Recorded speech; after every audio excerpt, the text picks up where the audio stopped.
Volume 4, Chapter 450, 29th of June, 1946. Near the place of the leper. Parable on the Ten Commandments. "My Lord," shouts the ex-leper, dropping on his knees as soon as he sees Jesus appear in the unbroken ground in front of the rocky place where he has lived for so many years. Then, standing up, he shouts again, "Why have you come back to me?" "To give you the viaticum of my word after that of your health."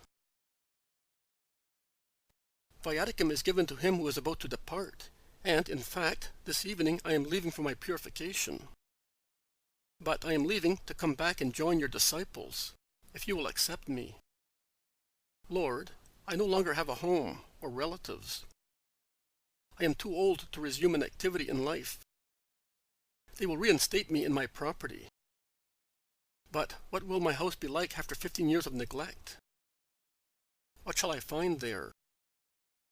Perhaps dilapidated walls. I am a bird with no nest. Let me join the group which follows you. In any case, I no longer belong to myself. I belong to you for what you have given me. I do not belong any more to the world, which cast me away for such a long time, and quite rightly, as I was unclean. Now, after becoming acquainted with you, I find that the world is impure, and I want to flee from it, and come to you. And I will not reject you, but I tell you that I would like you to stay in this area. Ira and Arbella have one of their sons who is a disciple and evangelizes there. I ask you to be such a disciple for Hippo, Gamala, Aphek, and nearby villages. I will be going down to Judea shortly, and I will not come back to this area anymore. But I want some evangelizers here. Your will makes every renouncement dear to me. I will do what you wish. I will begin as soon as purifications are over. I had made up my mind not to take care of my house anymore. Now, instead, I will have it repaired, so that I can live in it and receive, during winter, the souls which are anxious to hear of you. And I will ask one of the disciples who had been following you for years to come with me, because if you want me to be a little master, I need to be taught by someone more learned than I am. And in spring, I will go about like the others, preaching your name. That is a good plan. God will help you to fulfill it. I have already begun it by burning everything I possessed. That is, my poor pallet and the utensils which I used, the clothes I wore until yesterday, everything that I had touched with my diseased body. The grotto in which I lived is black with the smoke of the fire which I lit in it, to destroy and purify. Nobody will be infected going into it to take shelter in a stormy night. And then, the man's voice becomes feeble. It almost breaks. His speech slows down. And then, I had an old chest, by now falling to pieces, worm-eaten. It seemed that leprosy had corroded it as well. But to me, it was more valuable than the wealth of the world. It contained my dear things, mementos of my mother, the wedding veil of my Anne. When I, so happy, took it off her the evening of our wedding, and I contemplated her face, as beautiful and pure as lilies, who could have told me that a few years later I was to see it all covered with sores? And the garments of my children, their toys, which their little hands had played with while they were able to hold an object. And, oh, my grief is so deep. Forgive my tears. It is so painful now that I have burned them for the sake of justice, without being able to kiss them any more, because they had belonged to lepers. I am unfair, Lord. I am showing you tears. But bear with me. I have destroyed the last memory of them, and now I am like a man lost in a desert. The man collapses, weeping near the heap of ashes, the remembrance of his past. You are not lost, John, and you are not alone. I am with you, and your dear ones will soon be with me in heaven, waiting for you. Those remains reminded you of them, disfigured by disease, or lovely and healthy before the calamity. Sorrowful remembrances, all of them. Leave them among the ashes of the fire. Cancel them in my assurance that you will find them happy and beautiful in the joy of heaven. The past is dead, John. Do not mourn any more over it. Light does not delay to look at the darkness of the night, but it is happy to part from it and to shine, climbing the sky behind the sun every morning. And the sun does not delay in the east, but it rises, springs and rushes until it shines high in the vault of heaven. Your night is over. Forget it. Rise with your spirit up there, where I, the light, will lead you. Through sweet hope and beautiful faith, you will already find joy there, because your charity will be able to communicate with God and your beloved ones awaiting you. It is but a rapid climb, and you will soon be up there with them. Life is a puff of air. Eternity is the eternal present. You are right, Lord. You are comforting and teaching me how to overcome this hour with justice. But you are standing in the sun to be as close to me as you are allowed. Withdraw, Master. You have given me enough. The sun, already strong, might harm you. I have come to stay with you. We have all come for that. But you can move as well towards the trees, and we will be near each other without any danger. The man obeys, departing from the rock at the foot of which is the heap of ashes, is past, and he goes towards the spot for which Jesus is making, where the apostles, deeply moved, are with the women and the people of the village, and those who have come from other towns to hear the Master. Light the fires to cook the fish. We will share the food in a banquet of love, orders Jesus. And while the apostles do so, he goes about under the trees which have grown in a disorderly way in this place, which everybody has shunned because of the presence of the leper. A thick wild tangle of trees, unaware of pruning knives or axes since they began to come up. People suffering or depressed are in the propitious shadow of the brushwood, and they speak to Jesus of their distresses. And Jesus cures, advises or comforts, patiently and powerfully. Farther away, in a small meadow, the boy from Capernaum is playing with the children of the village, and their joyful cries compete with the singing of many birds in the thick trees, while their many-colored garments, waving while they run on the green grass, make them look like large butterflies fluttering from flower to flower. The food is ready, and they call Jesus. He kindly asks a basket of a peasant who had brought some figs and grapes, and he fills it with bread, with the nicest fish, with tasty fruit. He adds his flask of water sweetened with honey, and he turns his steps towards the ex-leper. You will be left without a flask, Master, says Bartholomew, warning him. He cannot give it back to you. And Jesus replies, smiling, there is still so much water for the thirst of the Son of Man. There is the water which the Father put into deep wells. And the Son of Man can drink from his cupped hands, while they are still free. The day will come when I will have neither free hands nor water, not even the water of love to give refreshment to the thirsty one. Now I have so much love around me.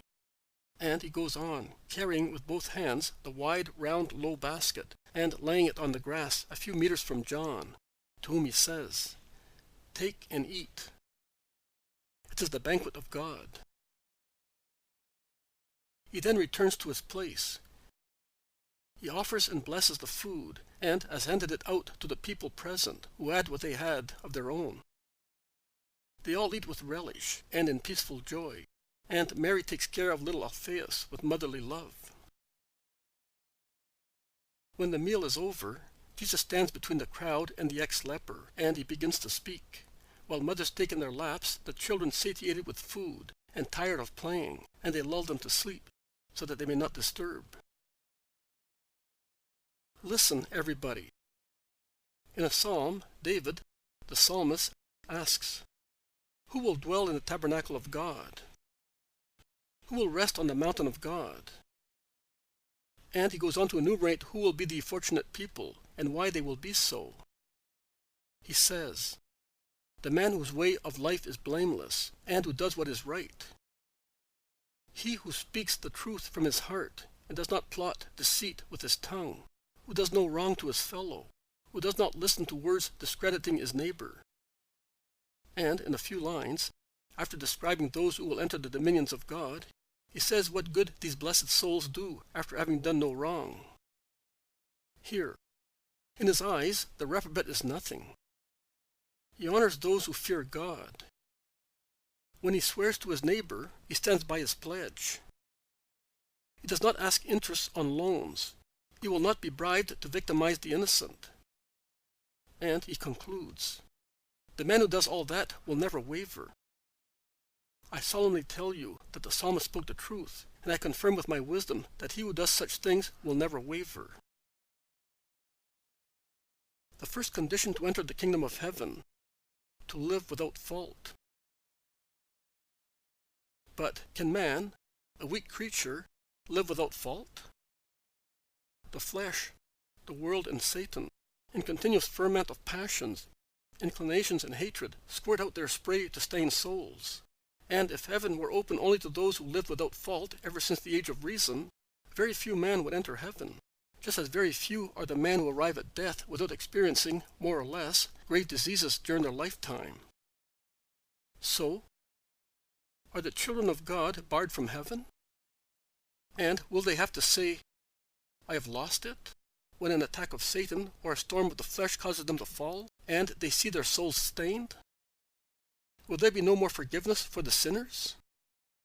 Will nothing delete the stain which disfigures the spirit? Do not fear your God with unjust fear. He is a father, and a father always stretches out a hand to his wavering children. He offers help so that they may rise again. He comforts them with kind means, so that their dejection may not degenerate into despair, but it may flourish into humility, willing to make amends, and thus become, again, pleasing to the Father. Now, the repentance of the sinner, the good will to make amends, both brought about by true love for the Lord, cleanse the stain of fault and make one worthy of divine forgiveness. And when he, who is speaking to you, has completed his mission on the earth, the most powerful absolution which the Christ will have achieved for you at the cost of his sacrifice will be added to the absolutions of love, of repentance, and of good will.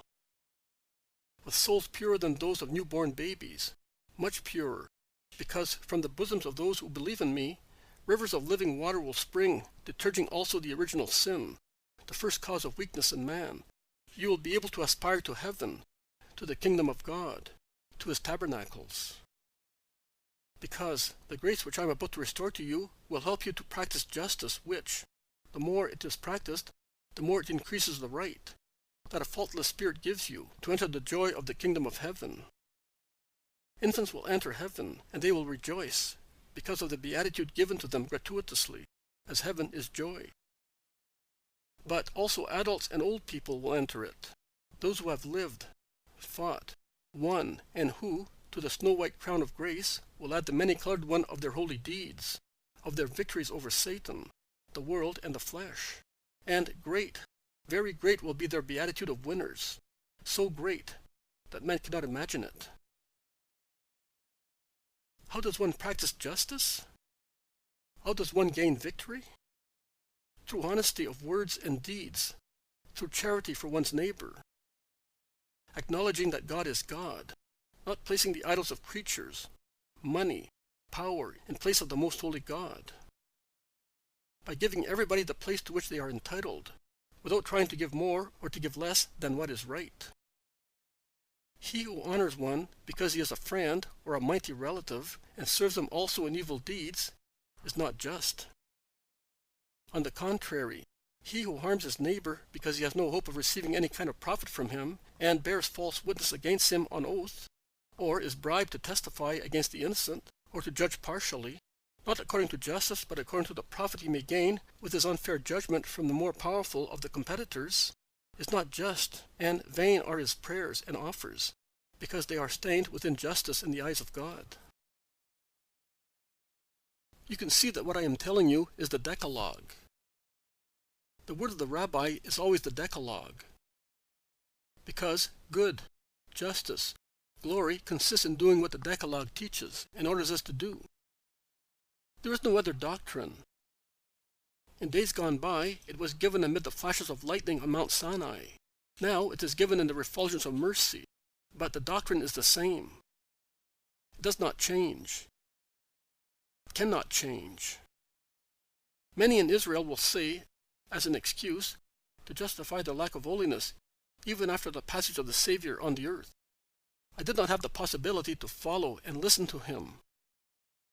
But their excuse is of no value, because the Savior did not come to impose a new law, but to confirm the first, the only law, nay, to reconfirm it in its holy plainness, in its perfect simplicity, to reconfirm with love and the promises of the assured love of God what previously was said with severity on one side and listened to with fear on the other.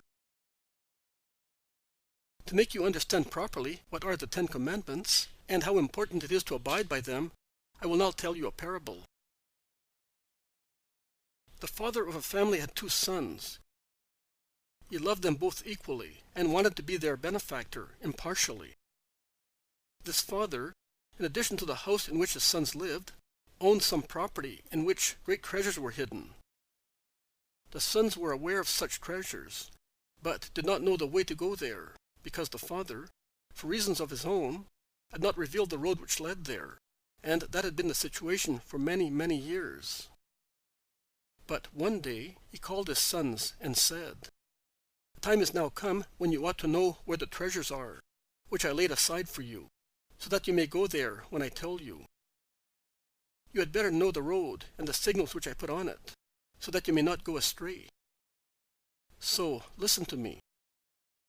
The treasures are not in a plain where waters stagnate, where dog days scorch, where dust spoils everything, thorns and brambles suffocate, and where robbers can easily go and rob you. The treasures are on the top of that high rugged mountain. I put them on the top there, and they are waiting for you up there. There is more than one path on the mountain. In actual fact, there are many. But one only is the right one. Of the others, some end up in precipices, some in caves with no exit, some in ditches full of muddy water, some in nests of vipers, some in craters of burning sulfur, some against insurmountable walls. The right road, instead, is a difficult one, but it arrives at the top without any interruption of precipices or other obstacles. In order to enable you to recognize it, I placed along it, at regular intervals, 10 stone monuments, on each of which is carved these 3 identification words: love, obedience, victory.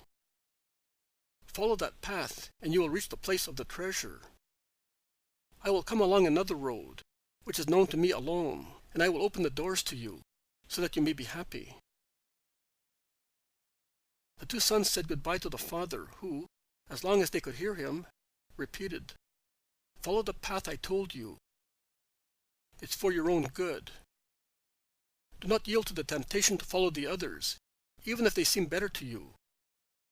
You would lose both the treasure and me." They arrive at the foot of the mountain. The first monument was there, at the beginning of the path, which was in the middle of several paths radiating in different directions towards the mountain top. The 2 brothers began to climb the good path. At first it was very good, although there was not the least shade.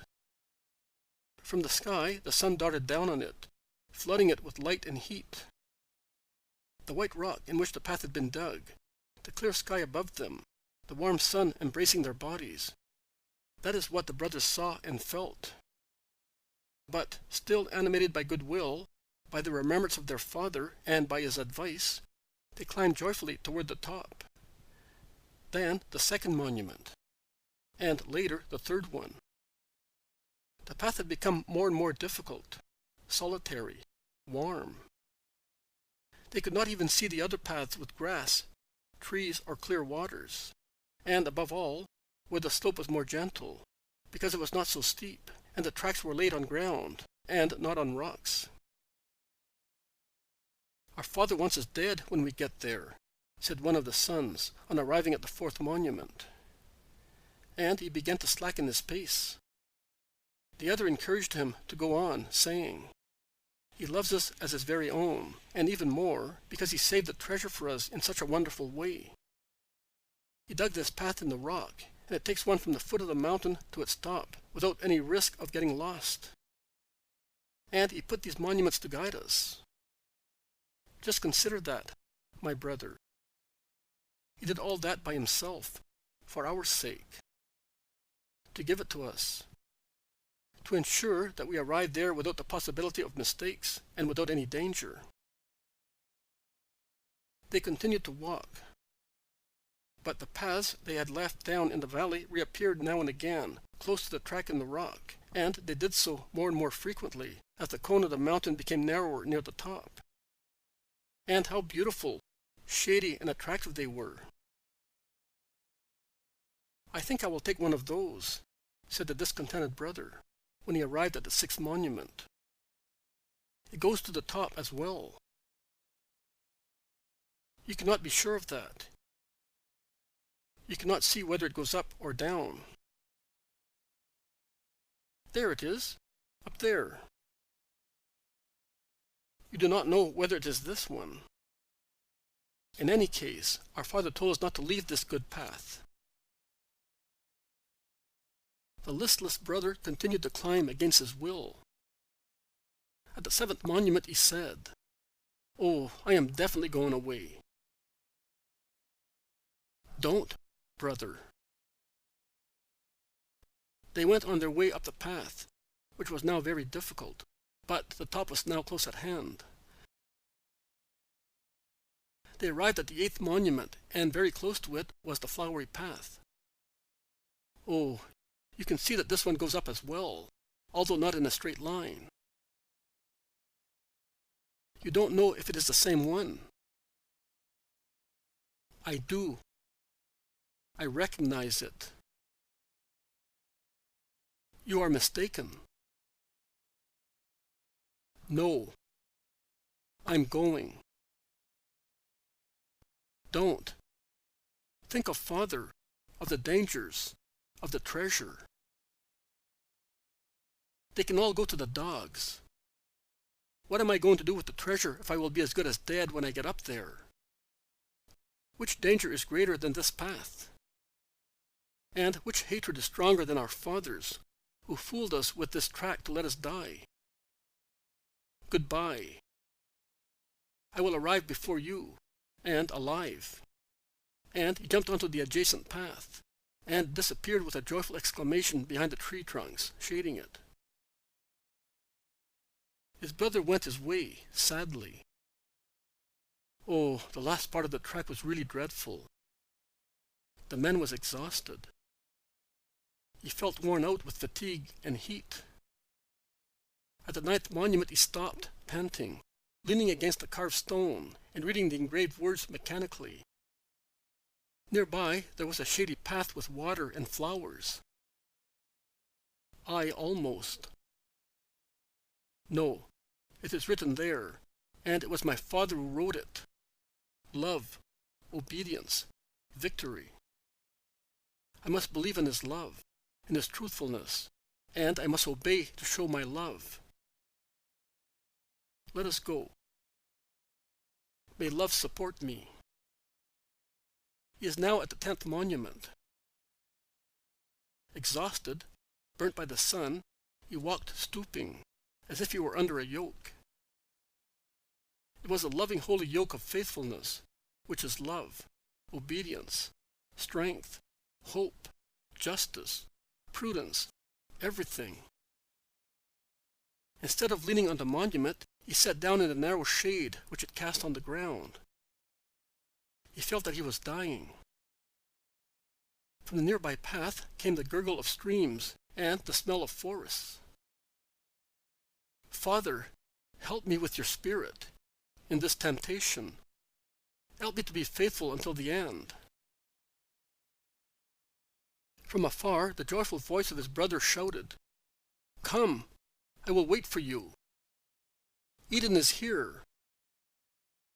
Come." And if I went, and shouting aloud, does it really go to the top? Yes, come. There is a cool tunnel which takes one up. Come. I can already see the top beyond the tunnel, in the rock. Shall I go? Shall I not? Who will help me? I will go. He pushed his hands on the ground to help himself get up, and while doing so, he noticed that the engraved words were not as clear as those on the first monument. At each monument the words were less distinct, as if my father, being exhausted, had found it difficult to engrave them. And, look, here also is the dark red mark, which has been visible as from the fifth monument. The only difference is that here it fills the hollow of each letter, and it has overflowed, furrowing the rock as if it were dark tears, tears of blood. With a finger he scratched a blotch as large as 2 hands. And the blotch crumbled into dust, leaving uncovered and clear these words: "Thus I loved you, to the extent of shedding my blood to lead you to the treasure." Oh, oh, Father, and I was thinking of not obeying your order. Forgive me, Father. Forgive me. The son wept, leaning on the rock, and the blood filling the words became fresh and as bright as a ruby, and the tears became food and drink and strength for the good son. He stood up. Out of love, he called his brother aloud. He wanted to tell him of his discovery, of their father's love, and say to him, "Come back." But no one replied. The young man resumed his way, almost on his knees on the hot rock, because his body was exhausted with fatigue, but his spirit was serene. There was the top, and his father. Father! My beloved son! The young man threw himself on his father's breast. His father embraced him and kissed him fondly. Are you alone? Yes. But my brother will soon be here. No. He will never arrive. He left the way of the 10 Commandments. He did not come back to it after the first warning disappointments. Do you want to see him? There he is, in the abyss of fire. He persisted in his error. I would have forgiven and awaited him if, after realizing his mistake, he had retraced his steps and, although late, he had passed where love had passed first, suffering to the extent of shedding the best part of his blood, the dearest part of himself for you. He did not know. If he had looked with love at the words engraved in the 10 monuments, he would have understood their true meaning. You read it as from the 5th monument, and you called his attention to it when you said, "Our father must have injured himself here." And you read it in the 6th, 7th, 8th, and 9th, clearer and clearer, until, by instinct, you discovered what was under my blood. Do you know the name of that instinct? Your true union with me. The fibers of your heart blended with my fibers, startled, and they said to you, "You will have here the measure of how much your father loves you." Now, since you are affectionate, obedient, forever victorious, take possession of the treasure and of me. That is the parable. The 10 monuments are the 10 commandments. Your God engraved them and placed them on the path that takes to the eternal treasure, and he suffered to lead you to that path. Do you suffer? God does too. Do you have to force yourselves? God has too. Do you know to what extent? Suffering to separate himself from himself, and striving to know what it means to be a human being with all the miseries of mankind. To be born, to suffer from cold, starvation, fatigue, to suffer sarcasm, affronts, hatred, snares, and at the end to die, shedding all his blood to give you the treasure. God, who descended to save you, suffers all that. God suffers that in heaven, allowing himself to suffer it.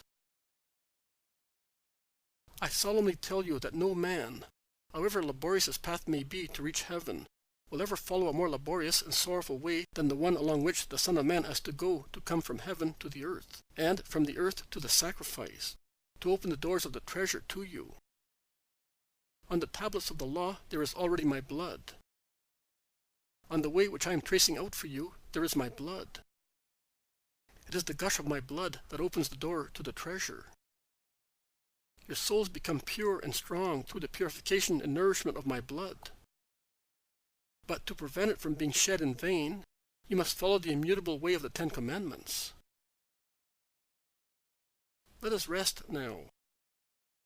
At sunset I will go towards Hippo. John will go to be purified, and you will go home. May the peace of the Lord be with you.